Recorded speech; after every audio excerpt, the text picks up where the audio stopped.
예수님을 우리가 믿는다는 사실은 우리가 아무리 위대하고 훌륭한 다른 종교 창시자들을 믿는다는 것과는 전혀 다른 사건입니다.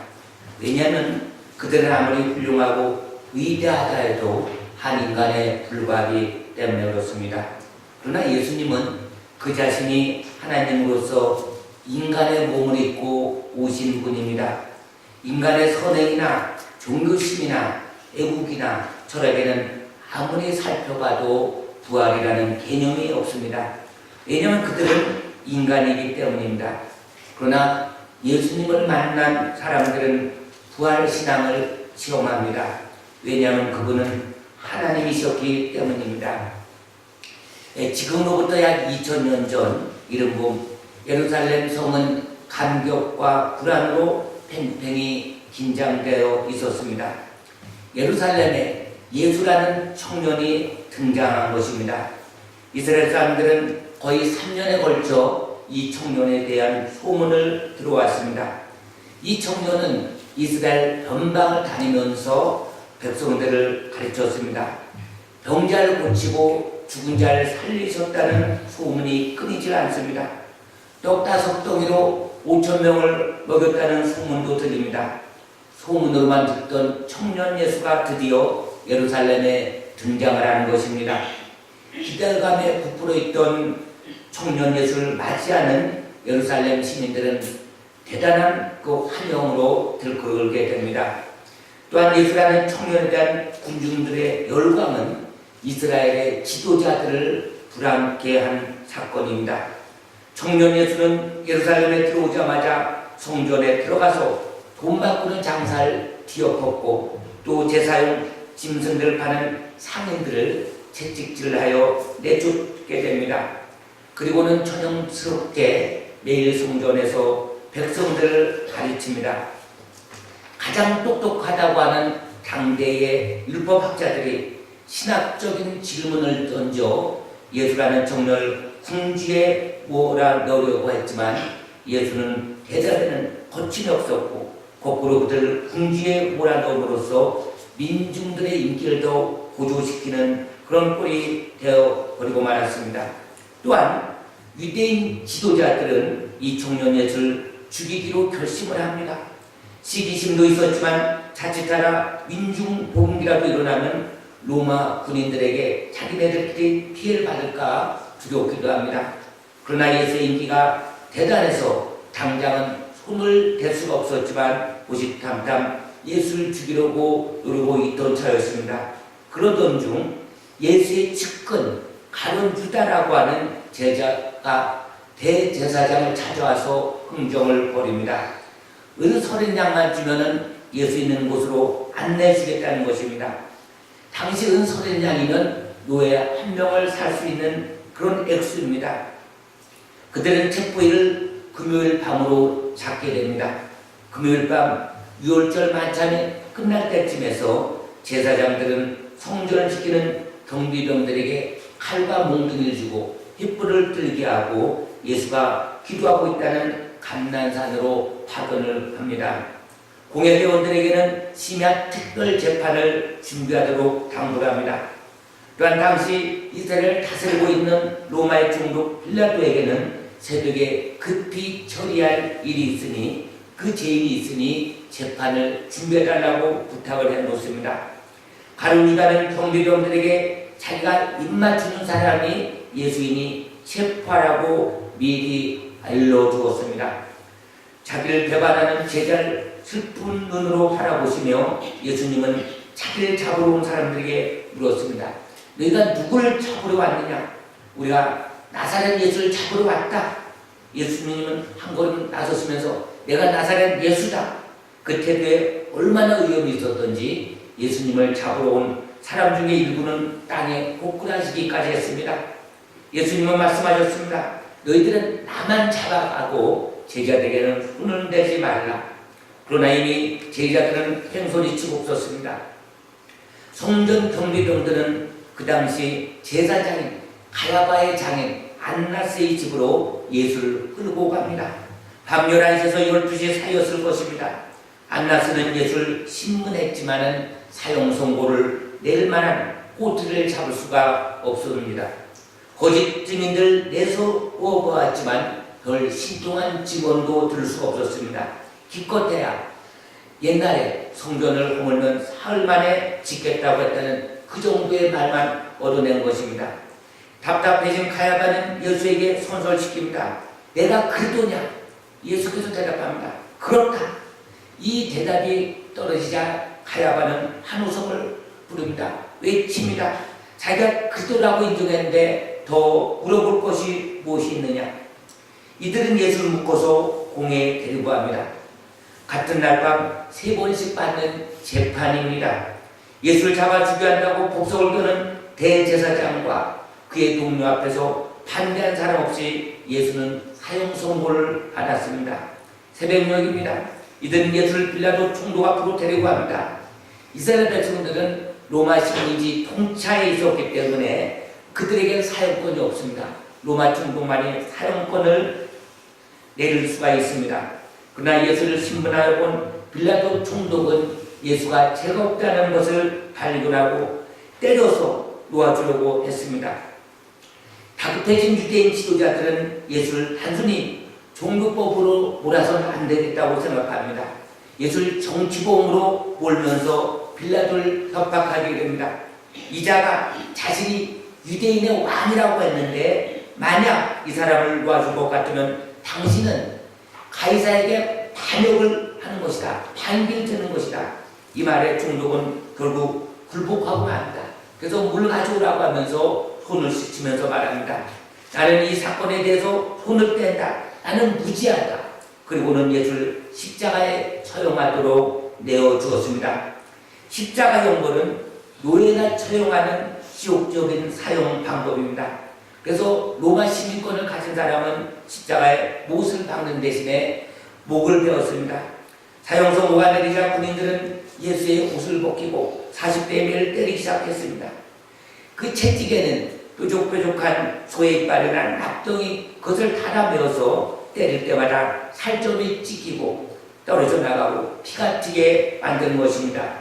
십자가에 달려 죽는 사람은 자기가 메어 달릴 십자가를 자기가 메고 가야 합니다. 그들은 예수님에게 십자가를 메우고 처형장소인 골고다를 향하여 걷게 합니다.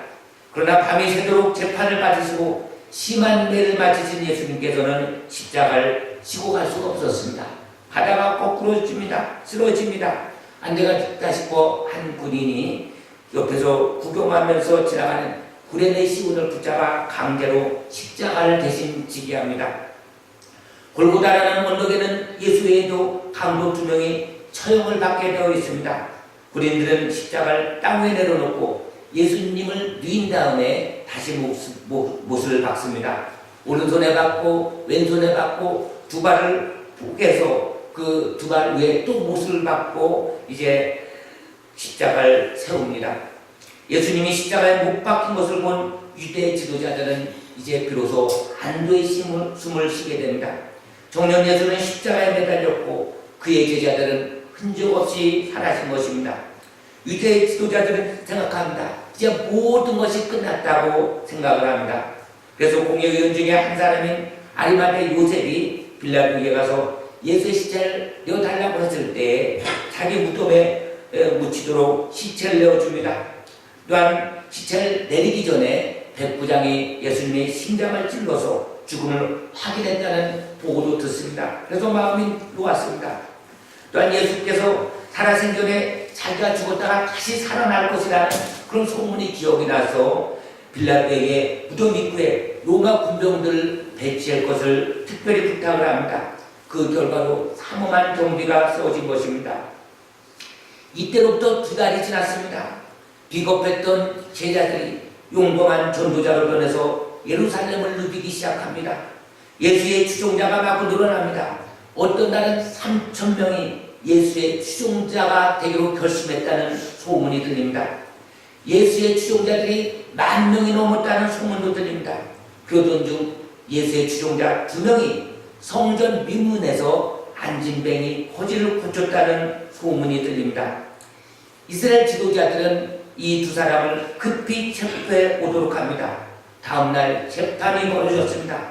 이 재판을 주재한 사람은 예수를 십자가에 못 박도록 판결을 내렸던 안나스와 가야바의 일당들이었습니다. 여기까지가 오늘 읽은 본문의 배경입니다. 베드로와 요한을 앞에 세우고 유대 지도자들은 묻습니다. 너희들이 무슨 권리로 성전에 와서 이런 소동을 부리느냐? 베드로와 요한은 대답합니다. 너희가 십자가에 못 박은 예수, 하나님께서 죽은 자 가운데서 살리신 나사렛 예수 그의 이름으로 이 사람이 걷게 되어 너희 앞에 섰느니라고 말씀하고 있습니다. 그리고 우리가 고친 것이 아니라 너희가 잡아 죽인 예수를 하나님께서 살리셨고 이 사람의 능력으로, 그 이름의 능력으로 안진뱅이가 일어났다고 말합니다.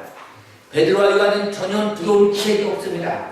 자기네들을 죽일 권리를 가진 높은 지도자들 앞에서 예수 그리스도의 이름을 외칩니다. 구원의 도를 전하고 있는 것입니다. 사도행전 4장 12절 말씀에 보면 다른 이로서는 구원을 얻을 수 없나니 천하 인간에게 구원 얻을 만한 다른 이름을 주신 일이 없음이니라고 말씀하고 있습니다. 베드로와 요한은 학식이 없습니다. 어부 출신입니다. 어찌 보면 별 볼 일 없는 사람입니다. 근데 어떻게 이렇게 예수 이름을 담대히 전할 수 있습니까? 2달 전 자신의 선생님 예수가 잡혀갔을 때만 해도 뺑소니 치게 급급했던 비겁했던 제자들이 이렇게 변화될 수 있는 것, 어떤 계기였는가? 이것이 지도자들의 마음속에 떠올랐던 의문이었을 것입니다. 이것은 또한 우리의 의문이기도 합니다. 무엇이 이처럼 극적으로 변화시킨 것일까? 이들을 변화시킨 것은 바로 예수님의 부활 사건인 것입니다. 그토록 3년 동안이나 쫓아다니면서 의지했던 선생님 예수가 잡혀갔을 때만 해도 뺑소니 쳤고 또 3번씩이나 부인했던 그들이었는데 무슨 계기로 이렇게 그들이 변화된 것인가? 이들을 변화시킨 것은 바로 예수님의 부활 사건인 것입니다. 의지하던 선생님이 십자가에 처형당했을 때만 해도 제자들은 이제 모든 것이 끝났다. 실망과 좌절에 빠졌을 것입니다. 이제는 살 길 자자 뿔뿔이 흩어졌을 것입니다.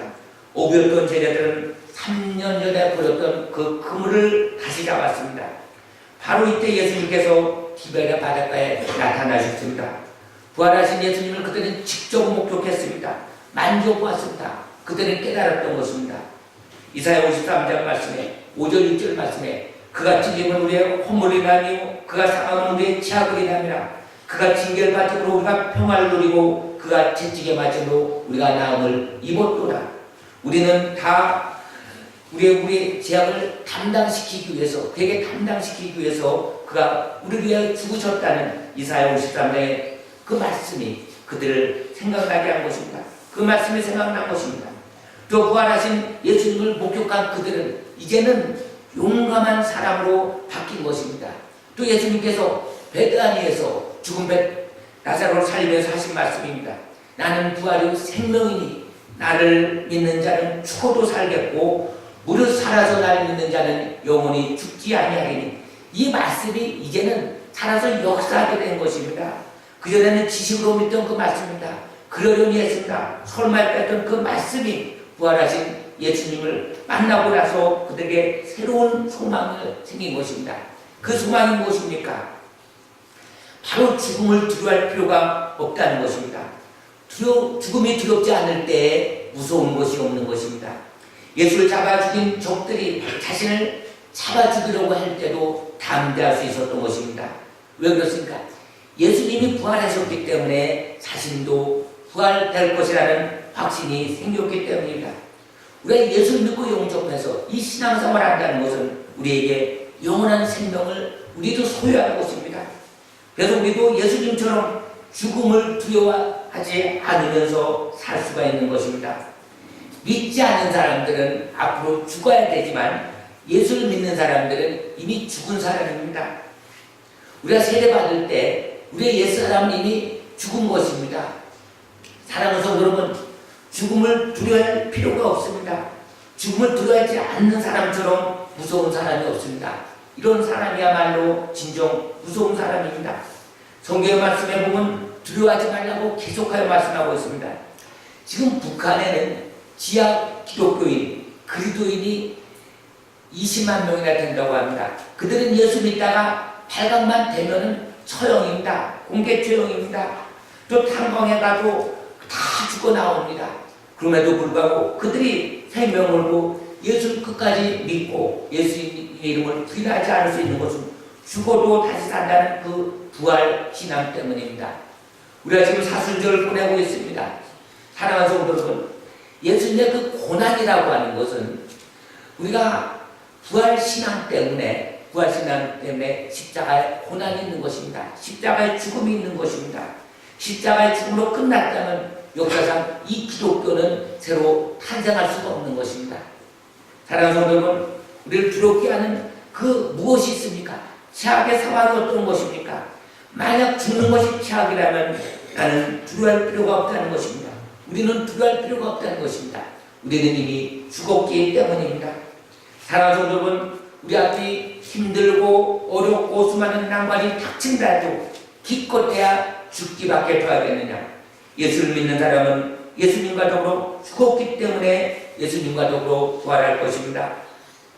로마서 6장 4절 말씀입니다. 그러므로 우리가 그의 죽으심과 합하여 세례를 받음으로 그와 함께 장사되었나니 이는 아버지의 영광으로 말미암아 그를 죽은 자 가운데서 살리신 것 같이 우리로 또한 새 생명 가운데서 행하게 하려 합니다. 이미 죽은 사람은 죽음을 두려워할 필요가 없습니다. 이미 죽은 사람은 어떠한 고통도 아픔을 느낄 수가 없는 것입니다. 용기 있는 삶이 무엇입니까? 기껏해야 죽기밖에 해야겠느냐 외치면서 용기 있게 살아가는 것, 이것이 진정 그리스도인의 삶이라고 하는 것입니다. 사랑하는 성도 여러분, 이 기독교는 부활의 종교입니다. 생명의 종교입니다. 다른 모든 종교의 창시자들은 다 무덤에 있습니다. 죽었습니다. 인간입니다. 거기서 끝입니다. 그러나 예수님만이 부활하신 것입니다. 왜냐하면 하나님이시기 때문입니다.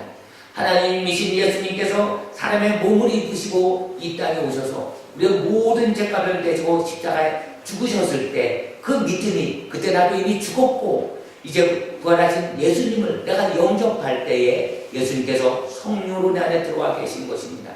사랑하는 성도 여러분, 우리가 믿는 예수님 너무나 소중한 것입니다. 우리는 한 번 살다 한 번은 반드시 죽습니다. 우리는 주님 심판대 앞에 서야 될 것입니다. 그러나 예수를 믿는 사람들은 하나님께서 우리가 부활하지만 생명의 부활로 주님 앞에 섭니다. 그러나 예수 믿지 않는 사람, 불신자들, 믿어도 껍데기처럼 믿는 성도들은 주님 옆에 설 때 심판의 부활로 선다는 것입니다. 우리가 일평생 하나님 앞에 신앙생활하는 이유가 어디 있습니까? 우리의 하루 그 순간, 시간, 이것이 합쳐져서 우리 인생의 열매를 맺는 그날을 바라보면서 우리가 소망 속에 살아가는 것입니다.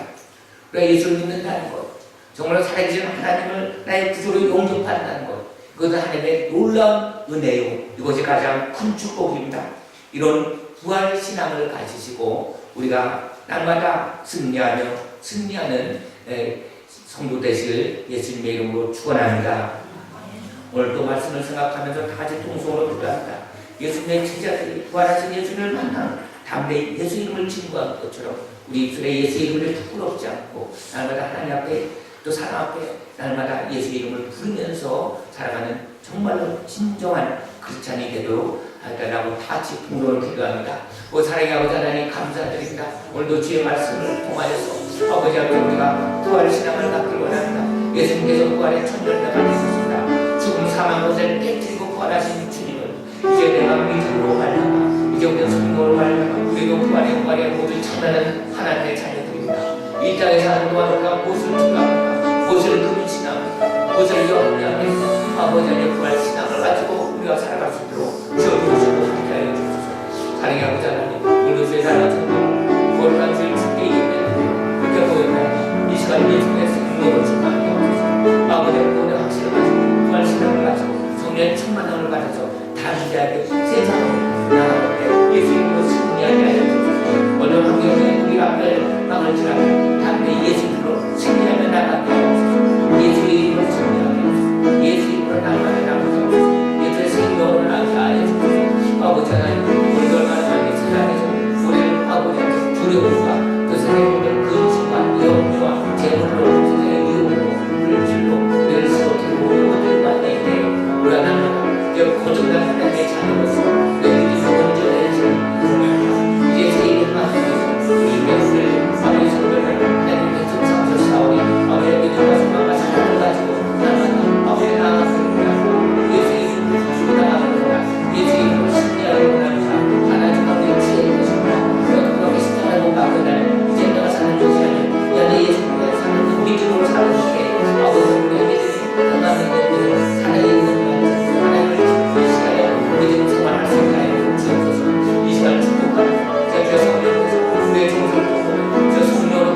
찬송가 171장 찬양드립니다.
우리는 영원히 죽을 수밖에 없는 죄인, 세속에 태어나서 죄로 인해 죽을 수밖에 없는 죄인이지만 그러나 주님께서 우리를 사랑하사 우리가 아직 죄인 되었을 때 하나님께서 그 아들 십자가에서 빌려 죽으심으로 우리의 값을 대신 치르시게 하여 그 아들 십자가에 죽으심으로 말미암아 하나님께서 우리의 사랑을 확증하셨느냐고 말씀하고 있습니다. 우리가 예수 믿고 구원받은 하나님의 자녀로서 부활 신앙을 받고 날마다 영원한 하늘나라의 소망을 바라보며 이 땅을 살아가게 하여 주시옵소서. 또 오늘 하나님의 백성들 이 자리에 모여 주님께 귀한 예배를 드리고 또 우리의 마음과 뜻과 정성을 다하여 귀한 예물 주님께 드립니다. 예물 음양하시고 하늘 문을 열어주시사 우리의 삶 속에 복 내려 주옵소서. 우리 주님과 동행하게 하시고 어떤 상황 속에서도 우리가 아버지 하나님 주님 뜻에 따라 순종하며 살아갈 수 있도록 더 큰 믿음으로 축복하시고 역사하여 주옵소서. 예수님의 이름으로 기도드리옵나이다. 아멘.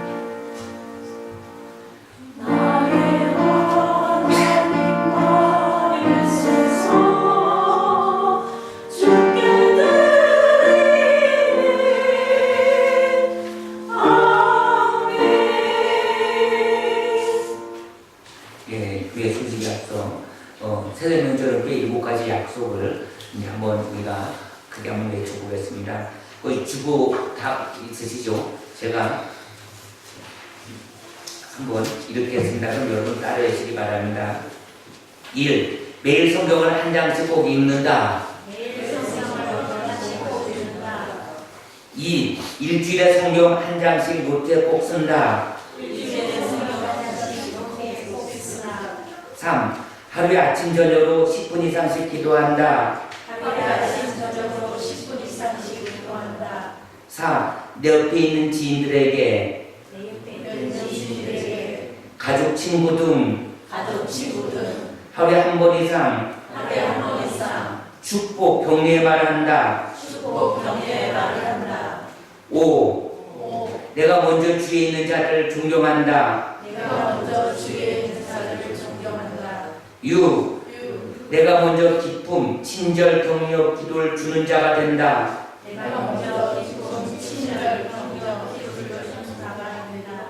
7. 좋은 소식을 전하는 자가 된다. 할렐루야. 네, 교회 소식입니다. 3월 20일, 21일 못 보면은 세계 성직자 모임이 2주부터 문된 동산에 있습니다. 회비 10,000원입니다. 그리고 장년부 학생부는 성경 시험 문제지의 답안을 작성해서 제출해 주시기 바랍니다. 답안 작성해서 제출해 주신 분이 너무 적어서 제가 한 번 더 기회를 드립니다. 다음 주에는 꼭 답안 작성해서 제출해 주시기 바랍니다. 제출한 걸 다 지금 모아놓고 있습니다. 지금 저 나머지 이렇게 남은 거 아직도 있으니까 용기 없으면 가르쳐서 꼭 작성해서 제출해 주시기 바랍니다. 그리고 여러분 나눠드린 노트 26장에서 31장까지 이어서 다 쓰시고, 그래 다 쓰신 분은 에베소서 1장에 써서 제출해 주시기 바랍니다. 에베소서 1장 그것은 우리 그 7가지 약속에 보면 일주일에 성경 한 장씩 쓴다. 그래서 에베소서를 쓰시기 바랍니다. 그리고 잠언 26장 3에서 31장까지는 그게 원래 한 달 사이에 쓰는 건데 이제 3월 말까지는 잠언 26장에서 31장까지 쓰시고, 에베소서 한 장은 매 주마다 이렇게 써서 제출해 주시기 바랍니다. 노트에 써서 해도 됩니다. 그래서 우리가 하루에 조금씩 이렇게 글 쓰는 거, 하루에 또 조금씩 기도하는 거, 이것이 1년이면 어마어마한 그 성경 장수가 되고 또 기도가 되는 것입니다. 또 3년이면 또 더 많아지고 5년이 더 많아지고, 그래서 3년, 5년, 10년 되면 성경을 벌써 몇 번씩 쓰고 기록한 것입니다. 그런데 이렇게 쓰지 않으면은 결국은 3년, 5년 돼도 성경 한번 전체적으로까지 읽어본 적도 없고 잘 모르고 내용도 모르고, 또 성경 말씀을 좀 많이 알아야지 제가 이렇게 설교할 때도 이렇게 싹싹 이해가 빠르고 또 이렇게 들어옵니다. 그래서 이제 올해는 하나님의 말씀과 기도로 거룩하여지는 한 해로 삼으시기 바랍니다. 그러면 다 같이 읽어주셔서 찬송가 436장, 통일 찬송가 493장 찬양드립니다. 436장.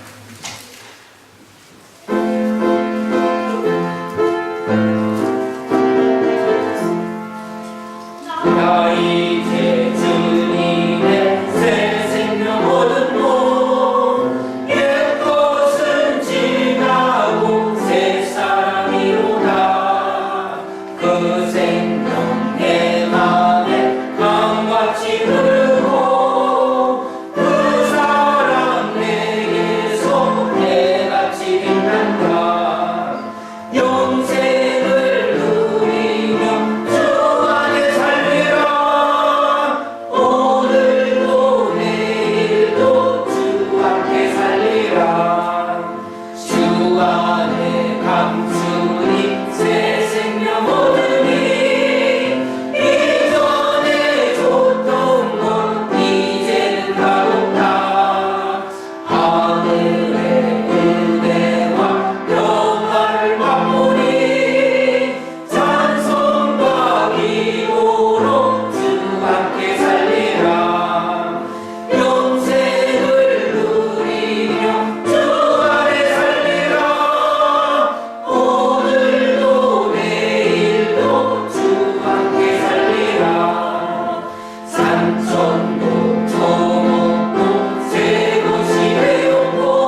되신 우리 주 예수 그리스도의 은혜와 독생자를 아낌없이 우리에게 내어주신 하나님 아버지의 시크하신 사랑함과 부회사 성령님의 감화 감동 교통 역사하심이 오늘도 십자가와 그 부활을 통해서 부활을 목격한 제자들의 죽음을 불사하고 예수의 이름을 증거한 것처럼 우리가 믿는 그 예수님은 하나님이시오, 우리를 위하여 십자가에 대속의 죽음을 지시기 위하여 인간의 몸으로 오셔서 우리의 모든 죄값을 십자가에서 청산하시고 이제 예수를 믿는 우리는 예수의 부활의 생명으로서 부활의 첫 열매 되신 예수님을 따라 우리도 부활의 영광에 참여하기 위해 이 땅에 사는 동안 오직 예수의 이름을 부르면서 살기로 결심하며 다짐하는 성도들의 머리머리 위에와 이 땅에 세워진 모든 교회들 위에 이제로부터 영원까지 함께 하시기를